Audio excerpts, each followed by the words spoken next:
जय माता दी। स्वागत है आप सभी का आपके अपने YouTube चैनल उपासना की उपासना में।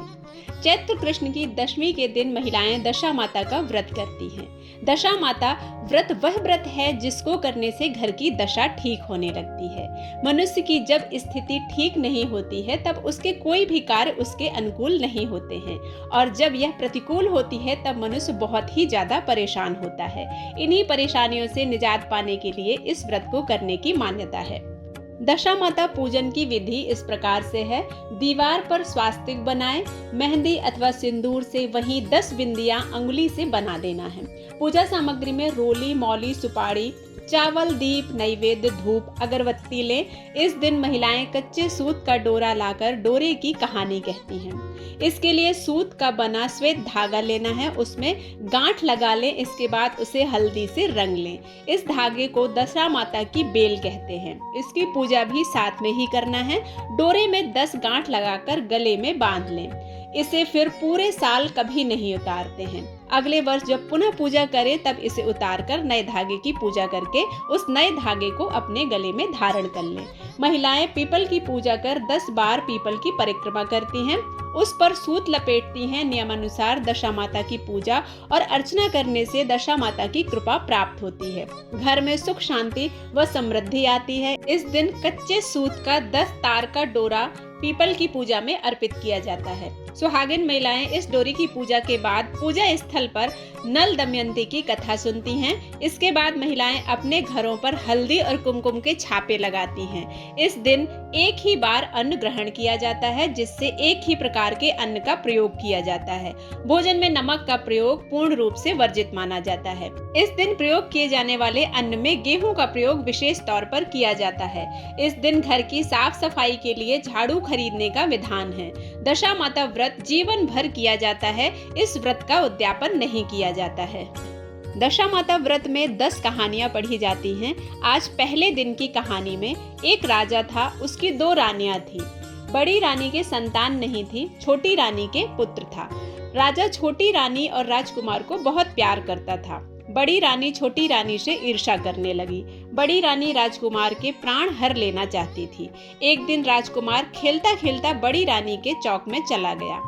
बड़ी रानी ने राजकुमार के गले में एक काला सर्प डाल दिया। छोटी रानी दशा माता का व्रत करती थी। राजकुमार दशा माता का ही दिया हुआ था। दशा माता की कृपा से राजकुमार के गले में सांप बिना नुकसान पहुंचाए चला गया। दूसरे दिन बड़ी रानी ने लड्डुओं में जहर मिलाकर राजकुमार को खाने के लिए दिए। राजकुमार जैसे ही लड्डू खाने लगा तो दशा माता एक दासी का रूप धारण कर आई और राजकुमार के हाथ से लड्डू छीन लिया। बड़ी रानी का यह वार भी खाली चला गया।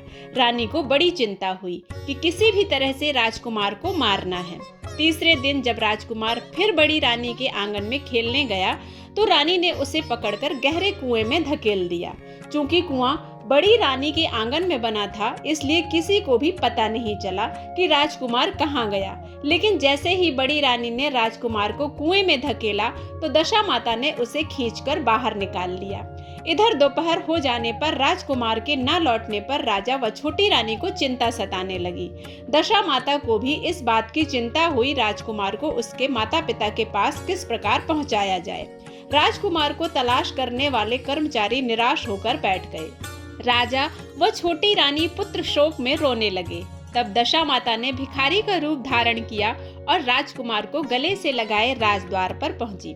वह राजकुमार को एक वस्त्र में छिपाए हुए भिक्षाम देही मांगने लगी। सिपाहियों ने उसे दुत्कार कर कहा, तुझे भिक्षा की पड़ी है और यहाँ राजकुमार खो गया है। सारे लोग दुख और चिंता से व्याकुल हो रहे हैं। इस पर दशा माता बोली, भाइयों, पुण्य का प्रभाव बड़ा ही विचित्र होता है। यदि मुझे भिक्षा मिल जाए तो संभव है कि खोया हुआ राजकुमार तुम लोगों को मिल जाए। यह कहकर वह देहरी पर पैर रखने लगी। सिपाहियों ने उन्हें आगे बढ़ने से रोका। उसी समय दशा माता ने बालक का पैर वस्त्र से बाहर कर दिया। सिपाहियों ने समझा कि कुंवर उसके हाथों में है, इसलिए उसे अंदर जाने दिया। दशा माता कुंवर को लिए हुए भीतर चली गई। उसने राजकुमार को चौक में छोड़ दिया और वापस चली गई। परंतु रानी ने दशा माता रूपी भिखारिन को देख लिया था। उसने कहा कि खड़ी रहो और कौन हो तुम? तुमने 3 दिन मेरे बेटे को छिपाकर रखा था। तुमने ऐसा क्यों किया? तुम्हें मेरे इस प्रश्न का उत्तर देना होगा। दशा माता उसी समय ठहर गईं। उन्होंने बताया कि मैं तुम्हारे पुत्र की चोरी करने वाली नहीं हूँ। मैं तो तुम्हारे आराध्य देवी दशा माता हूँ। मैं तुम्हें केवल सचेत करने आई हूँ कि बड़ी रानी तुमसे ईर्ष्या रखती हैं। वह तुम्हारे पुत्र के प्राण हर लेना चाहती हैं। एक बार उसने तुम्हारे पुत्र के गले में काला सर्प डाल दिया था, जिसे मैंने भगाया। दूसरी बार उसने इसे विष मिले हुए लड्डू खिला दिए थे, जिसे मैंने उसके हाथों से छीन लिया था।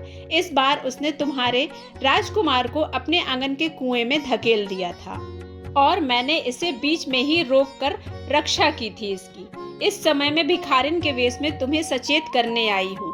यह सुनकर छोटी रानी दशा माता के पैरों में गिरकर क्षमा मांगने लगी। छोटी रानी विनती भाव से कहने लगी, जैसी कृपा आपने मुझ पर दर्शन देकर की है, मैं चाहती हूँ आप सदैव इस महल में निवास करें। मुझसे जो सेवा पूजा होगी मैं आपकी वह सेवा पूजा करूंगी। इस पर दशा माता बोली कि मैं किसी के घर में नहीं रहती।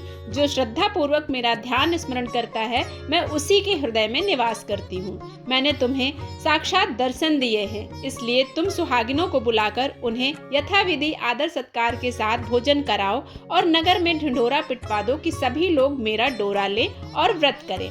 इतना कहकर दशा माता अंतर्ध्यान हो गई। रानी ने अपने राज्य की सौभाग्यवती स्त्रियों को निमंत्रण देकर बुलाया और उपटन से लेकर शिरोभूषण श्रृंगार कर उनकी यथाविधि सेवा कर भोजन करवाया और दक्षिणा में गहने आदि देकर विदा किया।